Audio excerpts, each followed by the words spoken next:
Welcome to the Early Stages Theater Festival. Eastern Front Theater operates in Mi'kmaq, the ancestral and unceded territory of the Mi'kmaq. As a settler-run organization, we are active participants in the story of this land, past, present, and future. It is our responsibility to seek truth and to work towards peace and friendship as we share this land. We encourage our audiences to read the final report of the Truth and Reconciliation Commission. We are all treaty people, and this work is ongoing. I Am the Cheese by Josh MacDonald from Halifax Theatre for Young People. We're chatting with playwright Josh MacDonald, set designer Brenda Duran, and costume designer Everett Fournier. Stages is funded by the Government of Canada. Hello, we are live on the internet with Early Stages Theater Festival. My name is Kat McCormick. I am the artistic director of Eastern Front Theater, and I'm very pleased to welcome you here today. I am a white person with limp, shoulder length, dark hair on top of an all black top. I have freckly skin and big round glasses. I am sitting in front of a sign that says Early Stages Theater Festival that is hard to read with my big face in front of it. That is a visual description for myself, and that's just because here at EFT we're trying really hard to make all of our offerings as accessible as possible. So if you're just listening today, you can get the whole picture. Part of that means we also have two incredible interpreters with us today. So we have Amanda, who's on now, and soon we'll have Rhonda. So Amanda is a white, early 30s queer woman with short brown hair, wearing a green shirt with a black blazer in front of a gray background. And later we'll have Rhonda, who is a Middle Eastern woman with dark shoulder length hair, and she is wearing a black shirt and glasses and is sitting in front of a blue background. All of our accessibility measures are so thankfully prepared with heart by our very favorite Sarah Graham. If you work in live events, I really encourage you to find yourself an accessibility coordinator.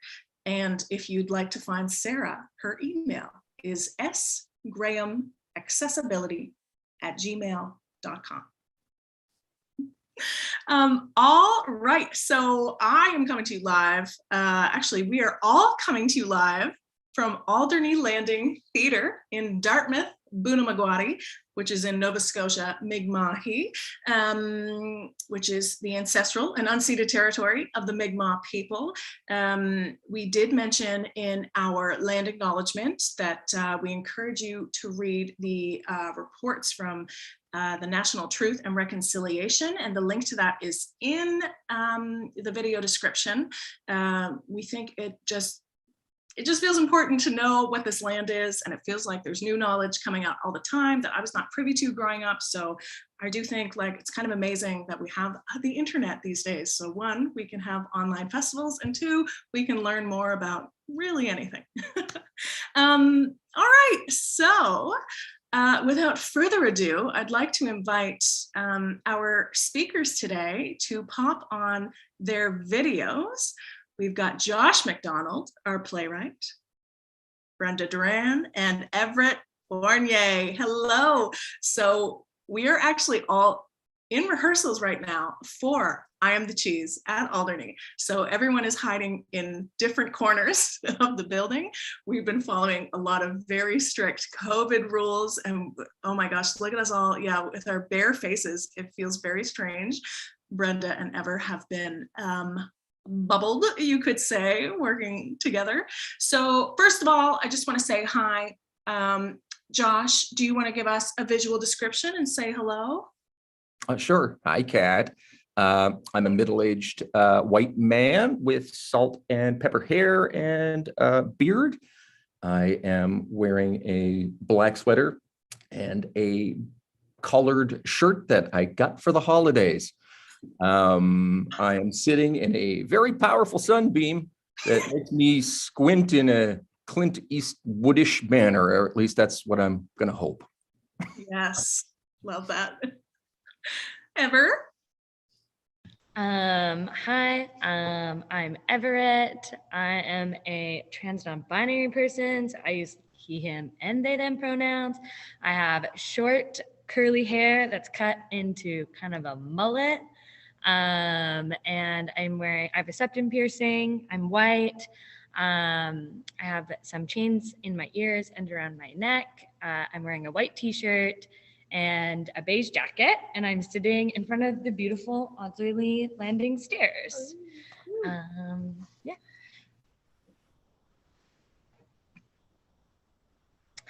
My name is Brenda, and I'm a Hispanic 27-year-old female. I have medium length reddish hair, and I'm wearing a black shirt sitting next to Everett. Amazing. Thank you for being here. And also, so context. Context is always important. So the intent of the Early Stages Festival, at the early stages of the Early Stages Festival, it was going to be called the Restaged Festival. And what we were going to do was we were going to put up shows in full that we were not able to put up in full in person at our Stages Festival last June, which included I Am the Cheese, which had a really incredible Zoom reading. And then, of course, we got shut down again. So now it's called the Early Stages Festival, and we're chatting about all of the different stages that go into making a play. But at the exact same time, like literally this very moment, 20 feet away, there is a dress rehearsal happening for I Am the Cheese. So it's been kind of mayhem, and I'll let these friendly folk talk a bit about that. But just you may notice that there is one video screen that is a darkened room with many people at many tables with tiny lights, and that is the entire production team. So we're not going to give away the show itself, but you can see the team as they're reacting to the show. So who we've got from left to right, we've got Olivia Rankin in there doing lights. Next to Olivia is Patricia Van Leeuwen, who is also keeping this stream live on the internet. In behind there, next to the lamp, we have Christian. Coming in through the door at this exact moment is Sebastian LaBelle, an actor. Then we have Verge, the stage manager. Oh my gosh, Amanda, I'm so sorry. I'm just ripping through names. And then we have Jackson, who is our sound designer. So if they have a chance later, they might pop on. Because of the snow yesterday, we had to swap the dates around. Anyway, it truly is a snow day festival. Okay, friends, here we are. We're live on the internet. Josh MacDonald, the earliest stages. I want you to go back in time. When did you put the first word on your digital paper for I Am the Cheese? Where did it come from? Why did it come from? Tell me everything. First, quick sidebar. I just want to say that there they are. See, we're making safe, everybody. There we go. We put them in a glass room and box them in. And then never beyond that glass. I'm beyond glass as well. Though I am where people go to get the ferry. The ferry and COVID tests. They still give those out at all. Yes, let the whole thing. Folks still think I'm going to give them a COVID test, but I am a safe distance back, so all should be well. I'm glad we set you up where you will be asked questions by the solicited. Well, it plays into my history as a front of house manager with Kat McCormick at the Spatz Theater in Halifax, Nova Scotia. To answer your question, well, really going back some distance, this play, I Am the Cheese, is based on a book called I Am the Cheese that was written in 1977 and that I read probably in the early 80s, my mom bought this book for me, I think, because of its jolly title, not dissimilar from things like, Are You There, God? It's Me, Margaret, or A Hero Ain't Nothing But a Sandwich, or The Effects of the Man in the Moon, Marigolds, those kind of scholastic book order perennials from my childhood. And this is one of the first books I think I remember reading that had no pictures in it. And underneath the happy title, it's actually a fairly harrowing Watergate era book about the challenges of it. Boy, it's hard to get. Okay, side note, Josh has struggled to explain the plot. I know I had a conversation recently. Well, hey, listen, I've brought crib notes this time. Actually, let me try this for a second. But let me say that book, it shook me up when I was a kid. It's one of the first books I ever read that didn't come to a positive outcome for the protagonist. Somewhat akin to something like George Orwell's 1984, where the person is kind of ground down by a big and faceless system. But it's also kind of a coming of age teen novel. It's like if somebody took All the President's Men and somehow blended it with like Stand By Me somehow. I'm going to read this cat for context because I wished I had the last time I did an interview, but I'm Cheese is a reimagining of this book for young adults by original author Robert Cormier. In the play, which is now set in present day, a badly traumatized teenager named Adam Farmer struggles to recall some really suppressed memories of his past through a series of interviews he does with a female analyst named BRINT. And beginning with just sort of the wisp of a nursery rhyme, the song, The Farmer and the Dell, Adam begins to reassemble his sense of self bit by bit. And eventually he begins to remember sort of the social stigma of his preteen years, where his parents inexplicably banned him from using the internet. No computers, no cell phones, no Wi-Fi, et cetera, et cetera. But Adam, in our play, sort of dares to begin a relationship with a girl from his school, whose name is AMY HERTZ. And it's a relationship that blooms in cyberspace via the public access computers at his library. The more that Adam comes to remember about Amy, though, and about his own parents, the closer he comes to recognizing maybe that a faceless and massive danger might be surrounding him still. And that's what I Am the Cheese, hashtag I Am the Cheese, the play is about. Right. So Josh, you sent me this script literally seconds after I was announced as the new artistic director of Eastern Front Theatre. And no, I will never let you live that down. You got to hustle, Kat. But it was amazing. It's kind of like, it's like a teen thriller. Like it just starts and it keeps going. So I have never read the novel, but I imagine that the novel does not read in the same way the play you've created does. So yeah, what can you, genuine question, speak to the differences between the plot of the novel and the plot of the play with considerations to what it is to be a playwright? Like, do you look at it and you think, ooh, that would be an amazing story, but how would I stage it? Go ahead. This is where I get in the weeds trying to describe the book. The book is a mosaic narrative. The first person narrative that starts the story is a boy on his bicycle. He seems to be on some sort of quest to find his dad, who maybe is in some sort of hospital facility somewhere across state in the United States. And that is interspersed with things that resemble like the Watergate tapes that were timely, of course, at the time that the book was written, but they're transcripts of a question and answer between two faceless participants. We don't really know who's asking the Qs. We don't really know who's responding to the As. And those are then interspersed with more omniscient third-person narrative about this boy named Adam who is going to his junior high school and kind of trying to meet this girl. It takes a long time when you read the book to realize that those three things are, that they're all linked by Adam. Adam is sort of, in all three of them, but they're also temporally hard to figure out. It's tough to know what's the beginning, what's the end, what's the middle of this narrative, which ultimately, when you do read the whole book, does loop. The whole thing loops around and sort of begins. It ends with the beginning again. Right. So the book is tough. And what ultimately you sort of discover it's about a fractured personality, somebody who has, undergone such trauma that it's kind of shattered their personality to bits. And I thought potentially I could update that book that did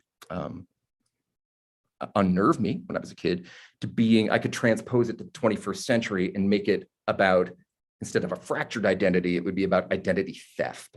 I thought there was something timely in the book. In a lot of ways is about big government. And, I think it was a fresh thought sort of in 1977 to be like, let's not put all our trust in, Nixonian kind of figures, Trumpian kind of figures.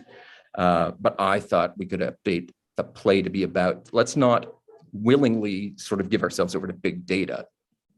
Be careful of the million data points that we sort of quickly offer over because we think we're getting something free. We get to connect, we get to belong, we get to sort of, utilize the internet's tools the way we all do on a daily basis and find that convenient. But also perhaps, are we giving away something that is quite precious and that we might be sorry we parted with? And that is kind of where, and very specifically, the Q&A sections of the book are the things that seem most like a play's script. And so I zeroed in on the Q&As. One of the big image systems in the book, all those scholastic book orders I'm talking about constantly have a picture of a boy on his bicycle as the cover image. And it is, I think, canon in some ways. If people know the book, they remember that bicycle odyssey that Adam is on. For me, it's one of the big things I had to jettison to make this play, which at the time seemed like it was a bit of a weird gambit. I've tried to continue to kind of keep the bicycle invoked in the play, you'll see, but that third of the novel has pretty much disappeared for the play adaptation. Okay, so number one, well done. It was very clear. I understood it all. So for me, what's amazing about this play is that you're just sort of dropped right into it. So you're just sort of in this clinical space, and there's this boy and this person named BRINT, and BRINT appears to be helping Adam to regain his memories. And as Adam is regaining his memories, we as the audience get to see them. So of course, with this production, which you can't see right now, there are a lot of projections on top of Brenda's amazing set, which we will get to, Brenda. But question, Josh, so since this is all about the early stages, so you're writing this play, and what are you envisioning? And how do you try to lead designers to a specific vision, or do you just think, I'm going to write a great story and see what other people come up with? I want it to function on paper so that, you understand kind of the idiom of the story. So I would say that a lot of its, cyber signifiers are written in. I was interested in the relationship between Adam and Amy kind of blooming in cyberspace, so that we would see that as sort of, text bubbles and direct messages, et cetera, Instagram feeds and things that would sort of play on the screens behind them. The play is written kind of as a memory play because Adam is trying to excavate his own memory. It's almost like he's in a deep hypnosis session through the whole play with his therapist, but that when he dislodges memories, those things kind of are realized for us in dimensional space and on sort of a projecting, wall behind them. So it is written in, but it's loose, so that I hoped just the story, you'd understand the world of the story, and then would let the narrative momentum take over. I would venture to say that Brenda and Ever and Christian and everybody on the miraculous design team here have very much realized it for themselves. I don't think they would say they have a lot of fidelity to the underlying text, like what exactly does the parenthetical say at this point in the script. But I must say, I'm coming out of the first half of our dress rehearsal right now.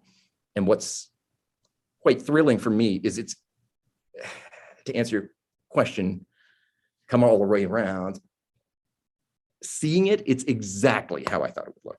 It's exactly how I thought it would look. And it's quite thrilling because I know that's everybody's own creativity has certainly been put on top of this in a highly escalating, growing manner. But to me, like when I watch it, I'm like, this is it. This is exactly what I hoped it would be. I'm quite thrilled. I think everybody has worked so hard and over such a brief period of time. And it's a treat to see it become, it's hard making anything any time in the live theater, but the last couple of years have been even more so for obvious reasons. Yeah.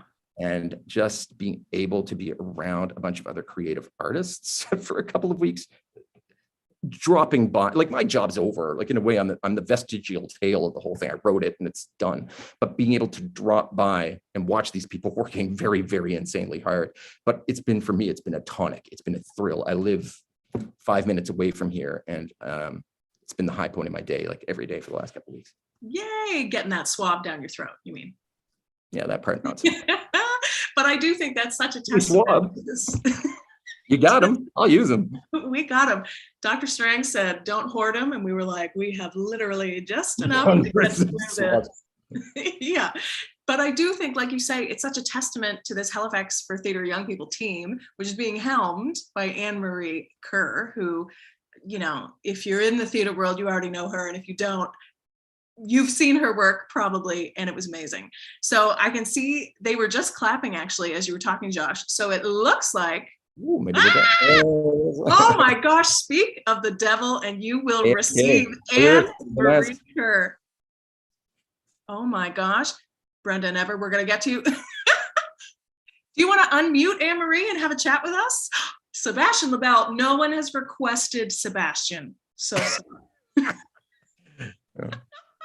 Just kidding. Sebastian is an incredible actor and we worked together for many years and I just love to rip him apart. That's the sort of family I grew up in. Sebastian plays Adam's father in Memories. Okay. And Adam is played by wonderful Sam Vigneault, who's doing terrific work. Mike Cromwell plays AMY HERTZ. And I'm sure we'll talk about process to some degree, but because these are weird times, she's never been in the room. Where is she, Kat? Micah is, well, Annapolis Royal. Annapolis Royal. There we go. Somehow, hi, Anne-Marie. and yet somehow is in the room every day playing this role, which is quite incredible. And then last but not least, Susan Stackhouse, who is sort of a god of the theater scene in this province. Almost all of us have been trained by her at some point. Teacher at Dalhousie in the Dalhousie Theatre Department. She plays Brint, a role that was a masculine presenting role in the book. Yeah. So yes, so sorry, Sebastian can't hear us because we've got Anne-Marie on the headphones. Now I know you're going to go right into notes and do things, but can you tell me a little bit, Anne-Marie, about what has this process been like? Because for those of you, so usually rehearsals would go on for at least 2 to 3 weeks. And then you would have a tech week where you would clean things up and then you would bring in an audience. So right now we are actually rehearsing. So tomorrow we will be filming the entire show and we will be giving that out to schools around HRM, Nova Scotia. If you are a teacher and you want the show, let us know. But we've had to, because of COVID and with everyone's permission, you know, we had a lot of talks back and forth about what people are comfortable with. And now we are working for 2 weeks only, but everyone has been in the room from the get-go. All of the designers, up to 10 people at a time, have been in the space. So Anne-Marie, what has that been like? Well, let me start by saying we just had a really great run through. A thrilling run Was through. Was it good? Ooh. I know. First half, I had to leave to do this stupid thing. Get out of here, Josh. I kept turning around, hoping you were in the room. Like it was the ride. We saw the ride. It was just a thrill. Anyway, here's why I think the 2 weeks were as productive as they were, is because, as you said, Kat, everyone has been in the room with us. So we're building moments with all the lights and the music and everything at the same time. But also leading up to it, there was lots and lots of work that was done just to lay in cues and lay in, things that people could actually use, the content, the projected content and whatnot. A lot of it had been started. And so the project was already moving at quite a rate. And then everybody hit the ground and went with it. Anyway, the actors, I can't believe it, but they're off book. And it's a massive text. Like it's for Particularly Susan Sam, and the role of Adam is almost 80% of because it's his memory play. So he really carries the burden of text, and he's doing miraculously well. Yeah, it's beautiful. It's beautiful work. So I think that's part of it. And also we have a terrific team. I feel like there's a very high functioning dynamic here between everybody, and this guy here, right here, this one right here. Yes. Let me give him the headphone so he can hear, and you can ask him a question too. Yes. Sebastian. Hello. Best known for his turn as huntsman in Snow White and the Seven Dwarfs at Shakespeare by the Sea. Yes, best known for that. Yes. Oh my gosh, and Christian Ludwig Hansen has arrived. Yes. Oh my gosh, everyone's unmasked. Nobody get COVID today. This cannot be the day. So Sebastian, you have a particular challenge with your performance right now, which is that most of it is done in front of a green screen live in a separate room and then projected into Christian's incredible projection design on Brenda's incredible set. And then Sam Vigneault acts with you life-size. What is that like, Sebastian? Well, it just means that everybody else has worked to make me look good. Which is par for the course, Sebastian. Just kidding. Sorry. You're kind of like Gollum or Jar Jar Binks. Here you go. Put it on your resume. Yeah, along with the huntsman. But does it feel weird to be CGI over top of you? Yeah. But does it feel weird to act? Do you feel lonely at all? Does it feel strange? Do you feel like a weatherman or something? Like, what's that like? It has felt that at times, but weirdly, I mean, because we did the Zoom version a while back, that already kind of gave me a taste of what this would feel like, because the whole time that's what was happening through Zoom. And I'm definitely grateful that, as it turns out, I hope this is not spoiling anything, but there's a mix of two where I'm sometimes projected and sometimes on stage. And it's been, I've never, been in a film where I'd use green screen or blue screen or whatever. So I've never had that experience as an actor, which is quite interesting. But it certainly has been helpful, like in rehearsal process, to be in the room with the other actors and kind of play with them. And so then I can go into the green screen room and kind of translate that. But it's been a lot of fun to kind of play around with that. And, has its kind of little technical kind of tweaking challenges, which I know like Christian has been dealing with quite a lot, and how like what are the marks, where do I look, how big, how small, am I flipped, am I not flipped, but working through that, we've made it, I think, really work. And so yeah, I'm really excited about it.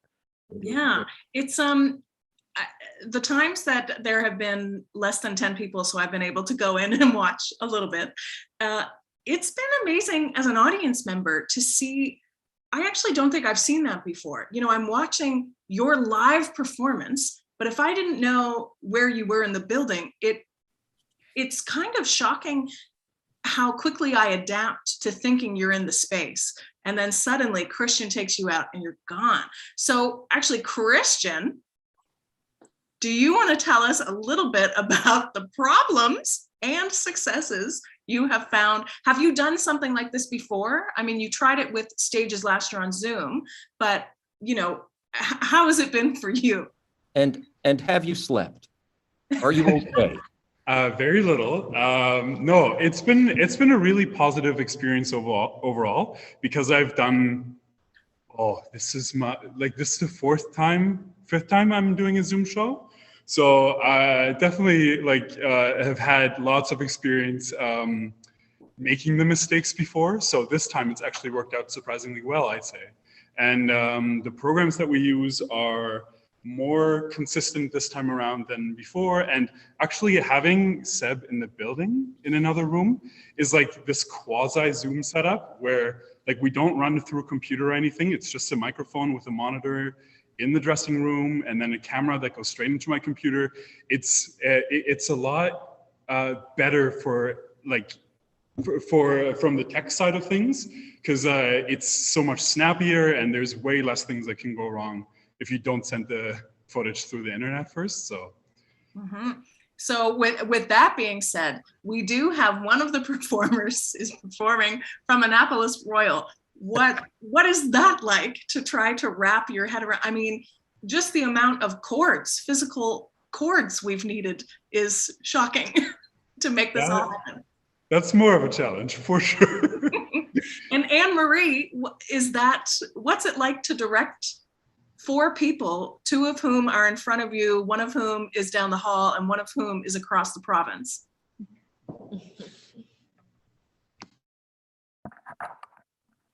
It's a mind bender. we spend a lot of time trying to connect the performances. So eye line, orientation, physical orientation. It's completely surreal when I say, can you just lift your eyes up to the left and directly into Adam's eyes? So basically, Micah puts a little spike on her wall in Annapolis Royal, passionately speaks into that spike on the wall, and we believe she's engaged in a conversation with Adam, who's Sam Vigneault, who's standing on the stage at Alderney. Mm-hmm. The thing about having Sebastian in the dressing room is we can basically shout to him his direction. And his setup is pretty different, actually, because he's on a green screen, exactly what you've been describing. So I don't know, it's very strange. It's like there's 4 different ways of dealing with actors' relationships, characters' relationships. But I'll tell you, my mind is expanding and expanding. I feel like I can do anything now. Yes, I believe that you can. Yeah, no better person at the helm than you, Anne-Marie Kerr. It's true. I had seen your production of Concord Floral, in which Christian was involved with as well. Was in, yeah, he was in. Yep. Oh, was in. My God, yes, of course, in a different context entirely. And I had seen your production, your work with Aaron Collier, who is Christian's mentor on the show, but on Frequencies, which was a brilliant show that you directed as well. But both of those really grabbed on to sort of this new reality we all have to, we have to figure out a way to make theater a tiny bit more like film, and yet try to remember intrinsically what's theatrical about it. The magic of what happens when we're all together in a live space. And you conjured such brilliant shows out of those 2 shows that, yes, we all asked you if you'd direct this and you said yes. Oh, thank you. I often feel like I'm doing like tricked out Zoom. Like I think about it as, devised theater meets tricked out Zoom or something, where it's just like, what else? And then making it up as you go along and encountering every single scene and thinking, okay, how do we translate this thing? Yeah, it's a mind bender. It's the digital renaissance. It's all happening. Yeah, there you go. But we've been calling this a snow day production, because to me it feels a little bit like you go to school on a snow day, not everybody shows up, you're just sort of like, let's have fun and see what we can get through, but this will not be on the final exam. Yeah. Except I feel like now we have, we've all gotten A+, we're all passing advanced chem, surprise, we actually did our best work on this snow day. Yeah. It's so, what I just saw is so good. Now I'm mad no one can see it. I know, but if COVID goes away, we are aiming to bring this to real live audiences here at Alderney Landing in Dartmouth, Bunamagwadi, hopefully in the spring/summer. Yeah. Okay, now I really want to talk to Brenda and Ever. Yes. Been here this whole time, silently bearing witness. So maybe Brenda, you were originally, I believe Christian was going to build the set and then was like, actually, I cannot possibly do all of these things. And Brenda is new to the Nova Scotia world. And we were like, well, thank God we have Brenda. So Brenda and Ever and Christian actually all worked on Fat Juliet. And now Brenda has stepped up from production assistant, where she helped out on kind of everything, and is now taking on set. And I want you to talk through a little bit what your dreams were and how you have had to adapt them, and how many times have you had to adapt them? That's a great question, Kat.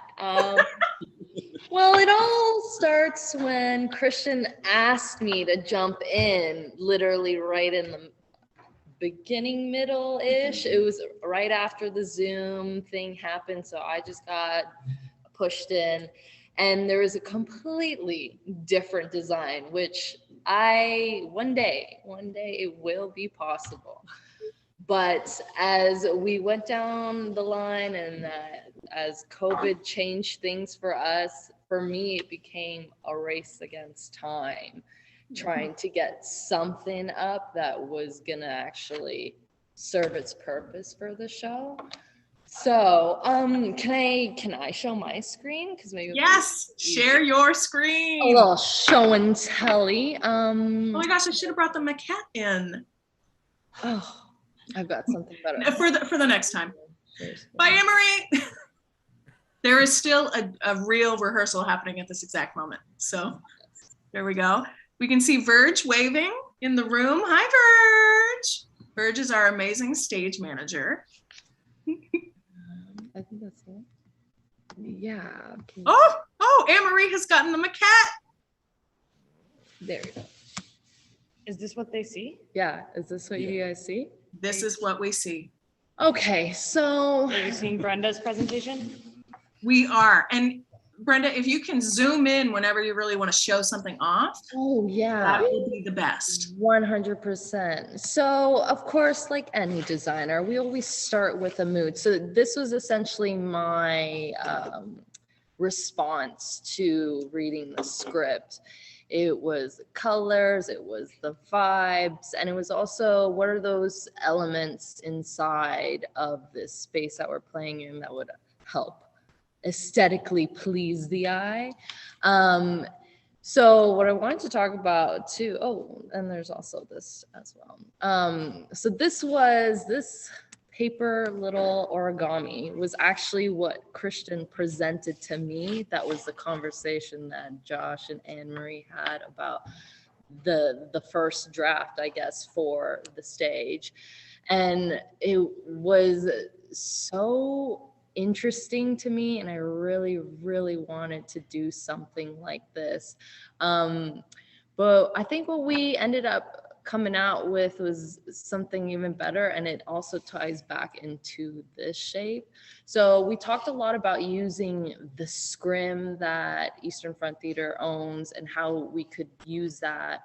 It was something that me and Christian were really intrigued about, because you could do something like this on the top right corner here. This is from another show. Can you tell us, Brenda, what is a scrim? Oh, a scrim, a chameleon scrim, precisely, is a fabric that is usually used in theater, and it will reappear and disappear either objects or actors on stage by using projections and light. So this is something that we wanted to use. And then I took all this information away, and then I started sketching. And, you know, with me, you go big or you go home. And this is what we came out with, okay? Because we could always scale it down, right? So this is an essential idea, and everyone was pumped for this. This is when we had loads of time. And then COVID happened. But again, as I was sketching this idea, I did come out with different ideas because I had like an inkling, like maybe this was a little too big, but I just wanted to show everyone what we could possibly do if we had the money and the time to do it. Mm-hmm. So it's funny. And if people are just listening in, what we're looking at is sort of a large white geometric backdrop with a single desk with a computer on it. Yes. So these images were actually one of the first few other options that I created after creating this like really big one. And I was going to say that it's funny how I ended up coming back to sort of this design. There was something about being in a room when I read the script that was the feeling that I had where we were. And so this is also another photo that all of us kind of really liked as well. And I want to show this one because it had such a tight relationship with the end result. And I think we did something even better than this. No, so this one is sort of a geometric shape. You're sort of seeing a room with two back walls and a ceiling, all of which are being projected on, including the floor. Thanks, Kat. I totally forgot about the descriptions. That's all right. It's just such a great visual. I feel everyone should get it. 100%. And then the next photos here are just the small scale models I decided to play around with. These ones were trying to adapt to the big version that I showed before, where it was very polygony, like sharp edges. And then eventually it scaled all the way down until it became just two screens, one longer than the other. And they sit about, and like I said, go big or go home. So it sits at 10 feet high. The stage right screen is 14 feet wide, and the stage left screen is 11 feet wide. So it's pretty big. And then the next photo there is a final maquette design, and a couple more photos of just what we had to do when we were scaling it even more down.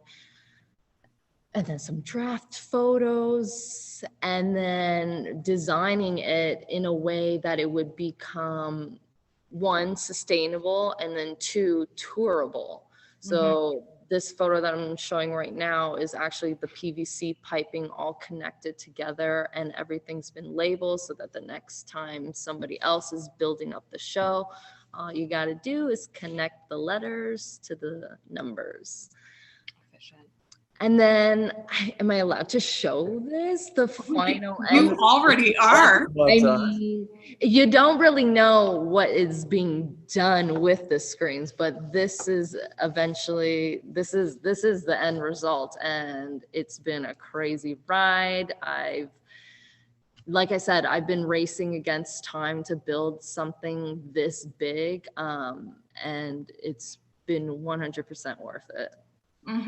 Yeah, so you can sort of see from your designs there, Brenda, how you had big dreams. And of course, because of COVID, you've had to constantly reimagine what's possible in the time available.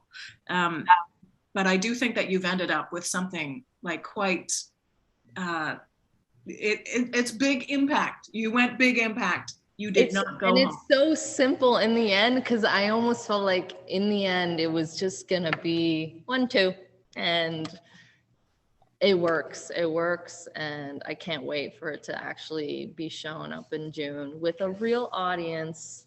The real audience, not that a bunch of masked people sitting 10 feet apart in a dark room not responding isn't what you hope for. But you know, when you make theater, so much of it is wanting to share that experience with people. So this is quite thrilling. Now, when you talk sustainable, and I know you're going to laugh because you've had to do so many things very last minute this week, but the goal, sustainable theater and making theater sustainably. Oh, and there goes Thomas, the house tech. He's amazing. What does that mean to you? It's crazy because every show that I've ever done, we have it up for either like a month or sometimes less than that. And the work that's put into it, it's insane. And it's also insane what you do after with the set. Like, where do you store it? How do you break it down? And when I was in school at York University, hey, shout out. You learned a lot about how big an actual, like a large scale production company, how much materials and how much power is used to create something that literally will be on for a week or 2 weeks, or if you're lucky enough, you know, a run for the month. But it's always about what happens after that. I think, like, where can we put the sustainability in that? And yes, for this show, the motto was make it look good from the front, and just don't worry about the back. If no one can see the back, it's okay. But I'll let you in on a little secret. It's being held with painter's tape, which I would not recommend. But after my usage, it's been our saving grace, and it's just some of the things you have to do. You have to improvise also in the production realm when you don't have enough time. So the idea was to get it sewn and then put Velcro on it. But that is the theater world. Wow. The show must go on. The show must go on. The show, yeah, I guess it mustn't, but we decided it would. And here we are with a bunch of painter's tape. It feels like when you see like a model and you're like, how does that outfit look so good on them? And there's just like clamps on the back with gloves. I was gonna say. You couldn't actually wear that out. 100%. And that's okay. And that's okay. Because you know what? That's the fun in it. That is okay. So speaking of models and clothes, you're doing it. Segue. It's all about a segue. Queen. I wrote a segue once and I almost went right into the harbor. So perhaps maybe this is me redeeming. So segue, Ever, you have been working on this show to do costumes. So when you do costumes, what do? You get a script, you read it, you catch the vibes. You do sketches? I don't know. This is Well, yeah, I mean, I'm still kind of getting a handle on my process with costuming because I haven't been doing it for too long. I'm still figuring things out, which is the best part about, like, partly with this play is that we as designers, I think, have been allowed to discover our skill level during the process of this play in a really cool way. But basically, like, what I'm trying to do when I approach a play, and it's like first, like, you know, like first reactions with Josh and Henry was just like, what's most important to them, like the people that have the vision in their heads, and like trying to like kind of get as much as I can out of like what are these visual cues, like both, you know, with what they say or from the script. I think, like, I read the script and I get a sense of things, but what was really helpful for me, because this was a Zoom show, is that I got to listen to the show and watch the show over Zoom and make a lot of notes and start my sketching process very live, so that I could like understand a little bit of what the costuming was going to be doing in space, which I think it changes everything. You can make a plan for a costume, but once you get it on a person and you get it in space and you put it with everything else, it's going to end up changing, because there's a lot of things that a person has to react to as an actor. So that's kind of like where I start. And then, you know, I have a PowerPoint as well. So that's where I started to get the first couple ideas. And I mean, I create my whole sense of ideas and aesthetic, and then I go talk to the actors. At least this was kind of the process that we led with for Eye and the Cheese, but in the past, it's kind of been a little bit of both. I will just share, though, my little share. So am I going to be able, can you see, okay, wait. Is this my presentation, not Brenda's presentation? No, this is your presentation. Yeah. So I'm going to do a similar thing to what Brenda does to start with. And, you know, I do it probably a little more loosely, because you have some things that are like very much in the scenes. But I kind of just want to like start up with my presentation, like making sure that everybody knows what kind of aesthetic I'm coming from. because I'm trying to encapsulate, you know, what the director is saying and what the writer is saying, but I also am like, I have my own, you know, like sense going into it. And so I just want to create like a set of images that really like allow for you to see that. Oh my God, how do I, okay. It's not doing it. Okay. Okay. So I generally always try to go with a color palette too, so that the lighting and the projection designers and the set designers can see like, these are the colors that I'm going to try to be including in my costumes, and you can all, you know, like or dislike them, like let me know what might work. Mm-hmm. And fun fact, Kristen Stewart was the original Adam Farmer, but she had to drop out due to... Yes! Yeah, I thought so. I just thought we should bring that up, that we had this subtle fallout with Kristen. Anyway, the other thing that I like to do is create like a little bit of a like clothing aesthetic. Like where is, like what kind of mood can I see in the clothes, as well as like, these are the actual pieces that I want to collect.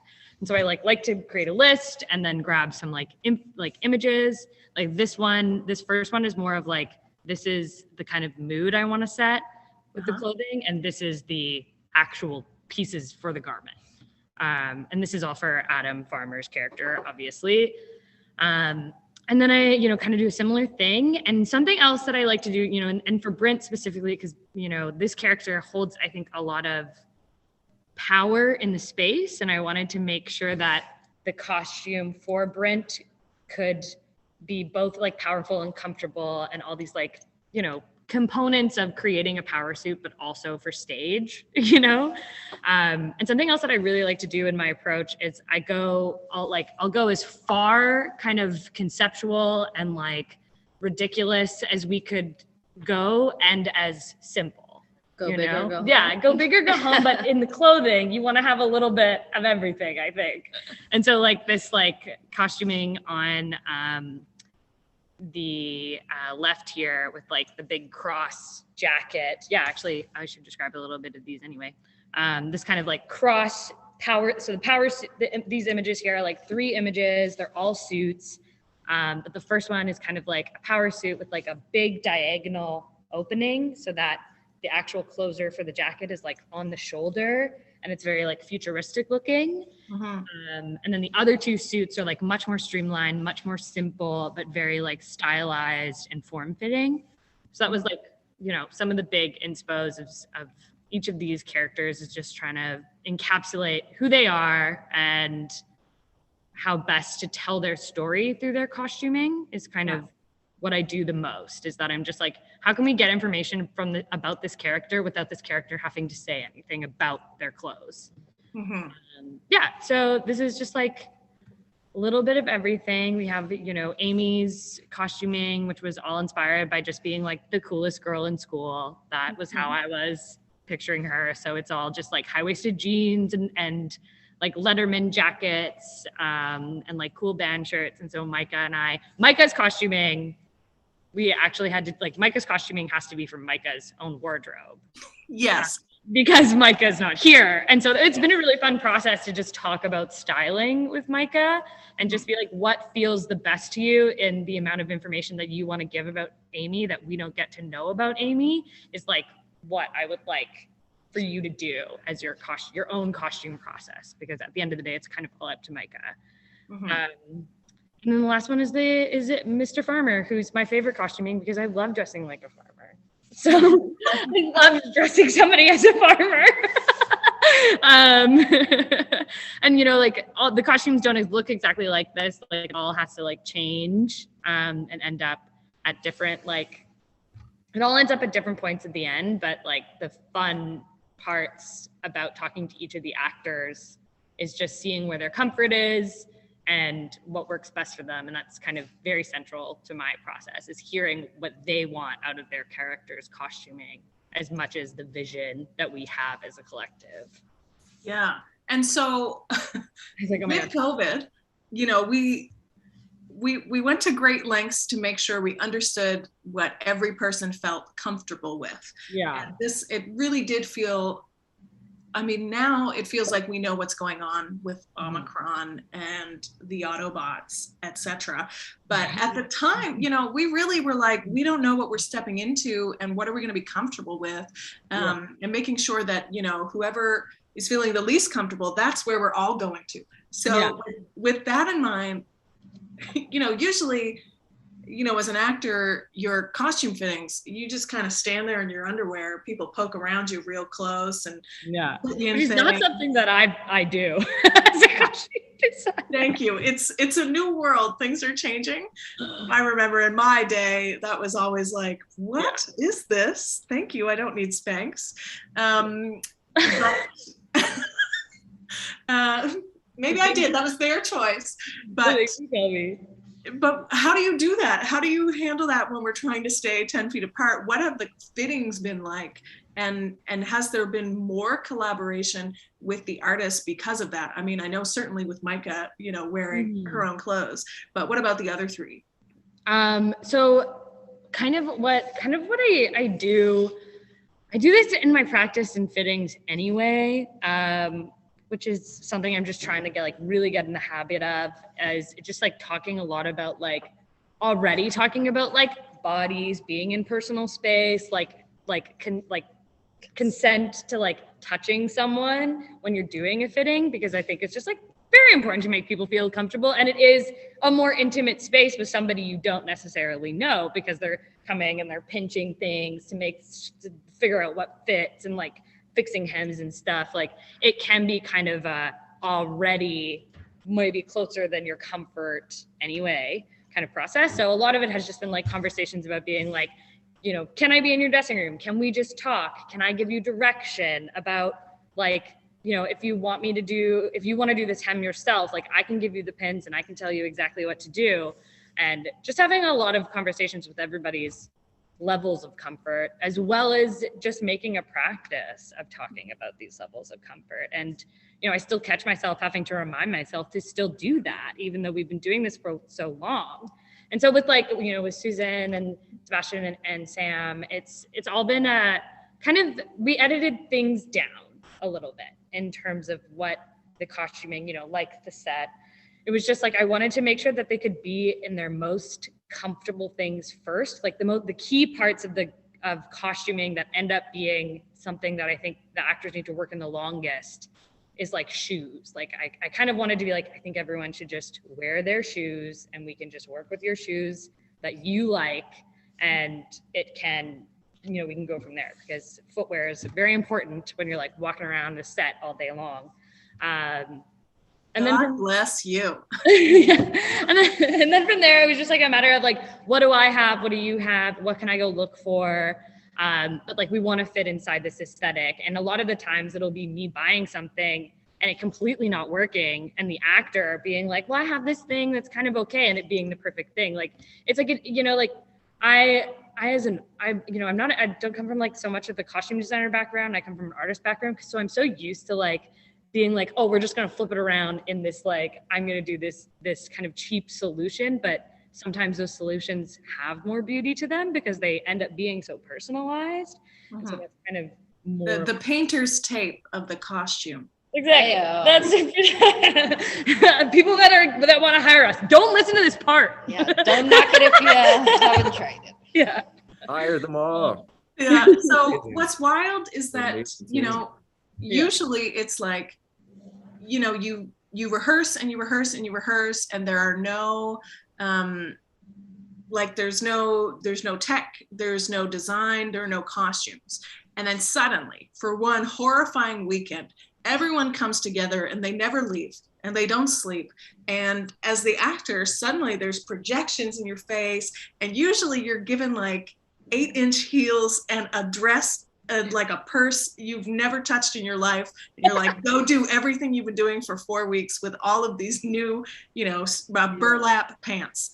You know, it's this whole thing. So I think it's been amazing to be on the outside of this to see just how much collaboration was allowed with this process. Though it was only 2 weeks, to have everyone together for all of this time has just felt even with the COVID problems, it's just felt really magical. And I think a step towards how we should be working in future. You know, there are a lot of conversations right now about, yeah, how do we make theater making sustainable in some way? Yeah. I think And you're on a very good track. Such a good track. And I will say there's something incredibly meta and on theme with the show. The fact that like we're all Zooming, but we're all at the theater, and then the show is also like Super ironic. being filmed. It's just Yeah. Well, even 12 different metaverses. the metaverse is real. So even Josh, I believe it's in print somewhere that you said like this show should have been done in like 2020, you know, and there is that aspect of like how quickly do young people move on, you know, and how quickly does the internet change things now? So was there any concern from you when writing this, and is there any concern now that, oh my gosh, you know, Zoom exists, now do I got to rewrite the play? Like, do you have that in your mind? Yeah, I mean, backing up even a little further from that, like I certainly wrote the play during the Trump administration, and some of the themes that are in the book, you know, the original book, are sort of beware big government kind of themes. And you know, what's weird for me was that, you know, my conspiracy oriented script is now being made in presented in 2022, and a lot of kind of the word conspiracy has been appropriated by sort of the alt-right, you know, the QAnon, et cetera. And, you know, I have no interest in my play being interpreted as being for them. Like, so that's been weird. Like, I do feel like the play still, like, if you hear it all the way through, you hear to be wary of how the algorithm of how when we're collated as data, all of us en masse, that we can be wiggled. You know, the algorithm can be bent one way so that we believe in a dangerous politician. It can be bent another way, and we don't believe the scientists who tell us the world is burning. You know, I hope those things are still what I believe in with this play. But it's been weird to feel like sort of the government I was writing to be fearful of is now being, you know, now we've got, you know, a bunch of, you know, we got a bunch of people, you know, stomping around in Ottawa trying to say, you know, yeah, you know, don't tread on me in that American way, and freedom, et cetera, et cetera. And, you know, what's the government trying to give us with these vaccines, yada, yada. Mm-hmm. This play's not, I never meant it to be read for that. So it's weird to try to pick and choose which conspiracies your play has a fidelity to. But I do think like in the 70s, in a way, the conspiracies of the 70s around Watergate were kind of like left-wing fear of sort of, you know, creeping fascism. Now I feel like conspiracies mean something else, like here in 2022. So that's been a whack thing to try to deal with the show. And I'm still wrapping my head around it. But I think the text is strong enough that if you sit through the whole thing, you get, because I do think we need to be careful around, you know, Google. We need to be careful around Facebook. We need to be careful around all these, the invisible people who, you know, take and wield our data for profit. They don't necessarily have our best interests at heart. Yeah, I heard once that, you know, if there's no product, you are the product. That's baked into the text. You know, that's what sort of, you know, Dad thinks he stands for in the play ultimately.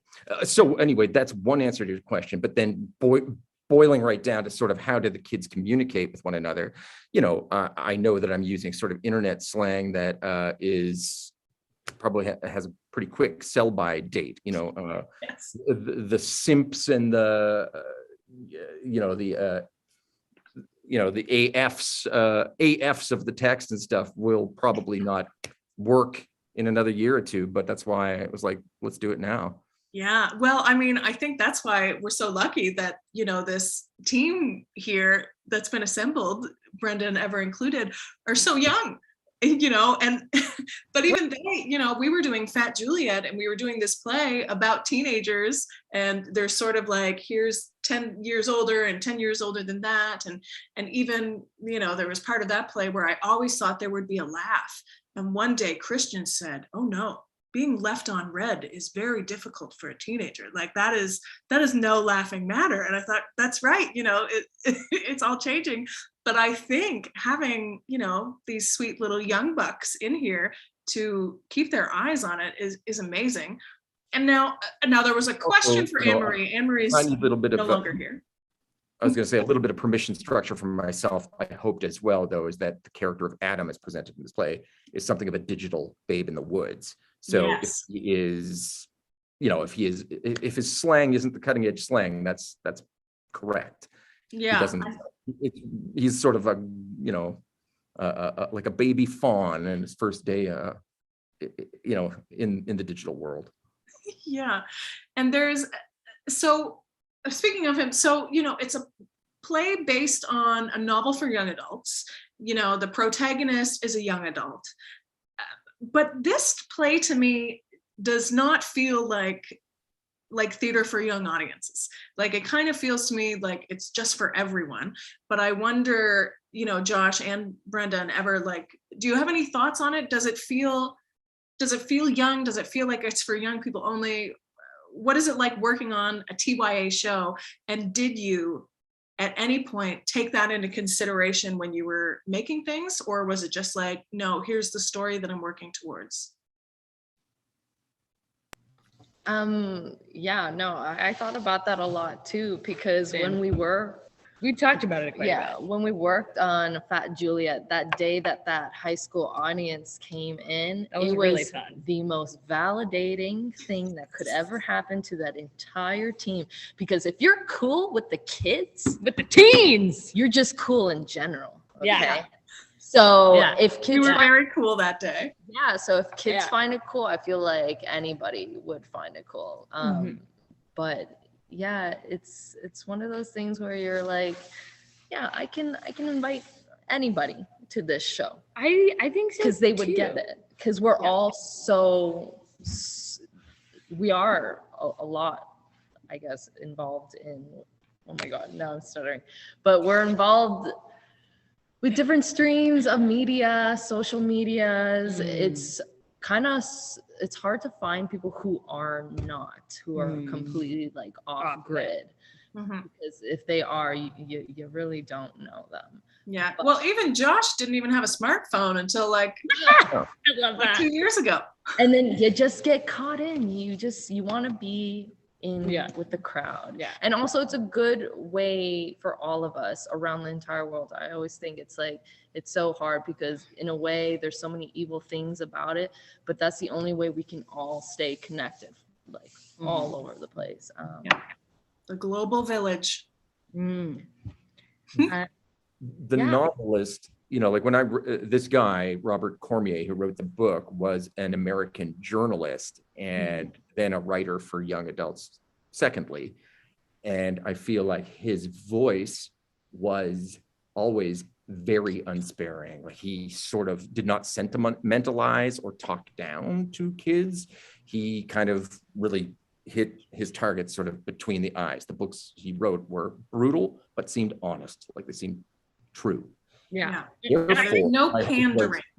That's right. And therefore, my hope, I really wanted to hold on to that when I adapted it, but it also means in a way that that yes, this is a piece. We approached Halifax Theatre for Young People. Tessa Mendel's company, Tessa and her company have really underwritten a majority of this process, and I don't think we've mentioned her by name yet, which is a mistake, but Tessa.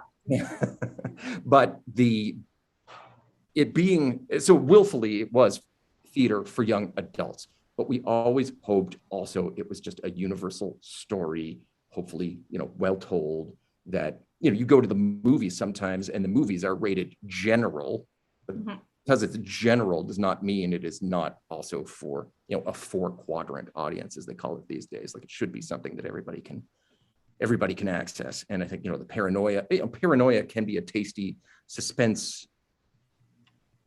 The play is paranoid and a play is a suspense engine. It should be. And the hope was that it would be cool enough if you want, that if young people get to come and see the play that, between sort of, gym class and music class, maybe they wouldn't expect much from this, but if they gave it 5 minutes of their attention or 10 minutes, hopefully would kind of hook them and be able to give them almost something that's like some weird Mission Impossible movie on stage. Mm-hmm. Yeah. And to talk about Tessa a little bit longer, Tessa with Halifax Theatre for Young People, what Tessa's done with Halifax Theatre for Young People is that I can't remember a single show that they've ever done that was a pandering show. So often you see a kid show and you think, even the kids wouldn't like this. But, Tessa is doing really smart thing. She doesn't, I don't know what the proper words would be. Operettas about the Holocaust. Yeah, right. Yeah, she's not talking down to anyone. Yeah. David McQueen about LGBTQ++,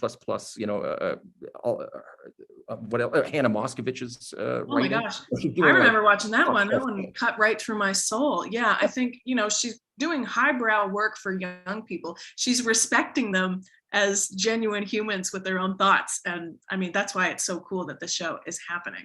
So yes, hats off to Tessa Mandel and Halifax Theatre for Young People, keeping it real. And all right, my friends. Theater who have, it's only because it's together. I think to some degree, the Eastern Front label being on it also helps us say this is a show for lots of folks to come see, hopefully. Yeah. But, Eastern Front you've been our home these last couple of weeks here in Alderney. And without both companies working at concerts, none of this would have happened. No, yeah. It's been a wild ride, but it's so validating to hear you all talk positively about this experience because there's so many things at play here. Yeah, shout out to Elsa. Elsa, getting everybody paid. Figured out how to make the trains run on time. Yeah, it's Patricia. Jackson, one of our other designers. I want to do shout out to Jackson. He's doing the score. Yeah. Kind of like the piece that what pulls the mood into the show, I think, is Jackson's score. Like we have all these beautiful components, and then Jackson's score comes in and it makes you feel all the things that we're trying to express. And I also wanted to say that I think this play does a wonderful service to acknowledging kind of the struggle of growing up with and without the internet, and both spaces, because I think that's kind of what makes it a bit more for everyone, because it's like I'm a 95 baby, so I did not have the internet for a little bit, right? But I did for most of my life, and all these young people are, I think, going to experience that in a really interesting way, seeing it. So I think that's really cool that we get joint kind of representation of that. Yeah, that experience. Yeah, it's funny, I've often thought, oh my God, thank God I didn't have Facebook, when I was in high school. It didn't even exist, and I'm better for it. And in fact, every single day, I try to not use social media much anymore, but every single day I go on my Facebook and I search my memories, and then I delete them all because I do not want to be on the internet in any way. It's horrible. And I think this show really, it makes me think again about some of my experiences. And, I'm a very open person regardless, but to think about the things that I've just put out there on the internet and they exist forever. That's not going away.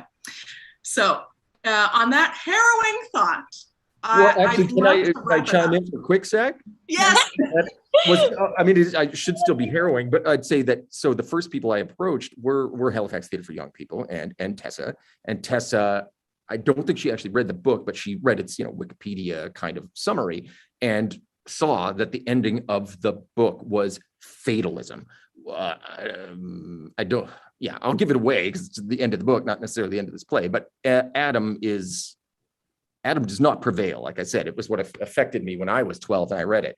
But he is basically scheduled to be euthanized at the end of the book. We won't say why, but that's kind of where things finish. And Tessa was like, good Lord, this seems so dark, to be bringing into, junior highs and high schools. Is there not... And that dark ending was something that, again, I didn't want to... I don't want to coddle. I didn't want to betray sort of the ending that sort of affected me so profoundly.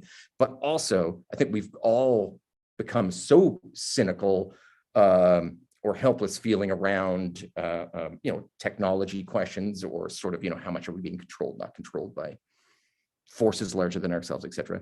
Mm-hmm.